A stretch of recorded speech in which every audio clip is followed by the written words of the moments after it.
കൊല്ലം Kottiyam KSEB സബ്സ്റ്റേഷനിൽ തീപിടുത്തം. ചൊവ്വാഴ്ച ഉച്ചയ്ക്ക് 2 മണിയോടെയാണ് തീപിടുത്തമുണ്ടായത്. പുകയുയരുന്നത് കണ്ട് ജീവനക്കാർ തീയണയ്ക്കാൻ ശ്രമിച്ചെങ്കിലും കഴിയാതെ വന്നപ്പോൾ ഫയർഫോഴ്സിനെ വിവരം അറിയിക്കുകയായിരുന്നു. കൊല്ലം കടപ്പാക്കടയിൽ നിന്നും ചാമക്കടയിൽ നിന്നും 3 യൂണിറ്റ് ഫയർഫോഴ്സ് യൂണിറ്റ് എത്തിയാണ് തീ നിയന്ത്രണ വിധേയമാക്കിയത്.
എന്താ പറ്റിയെന്ന് പുറത്തുനിന്ന് എങ്ങനെയോ അല്ലെങ്കിൽ എവിടുന്നോ ഒരു തീ കഷ്ണം ഇത് വീണിട്ടുണ്ടാവും. അതിനെ കത്തി പുല്ലെല്ലാം കത്തി ഈ കേബിൾ കൂടെ ഇട്ടുകൊണ്ട് പുല്ലടിക്കാൻ പറ്റില്ല, പുല്ല് ക്ലിയർ ചെയ്യാൻ പറ്റില്ല. കേബിൾ കൂടെ ഈ പൈപ്പ് കൂടെ കിടന്നുണ്ട്. അപ്പോൾ അതിൻ്റെ ഇടയിലാണ് കൂടുതൽ കത്തിയത്. പൈപ്പാണ് കത്തിയത് മുഴുവൻ.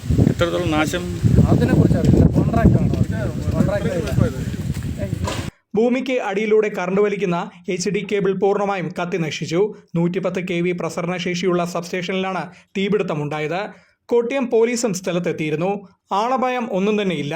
തീപിടിക്കാനുള്ള കാരണം അന്വേഷിച്ചു വരികയാണെന്ന് അധികൃതർ വ്യക്തമാക്കി. Fox TV news, Pathanapuram.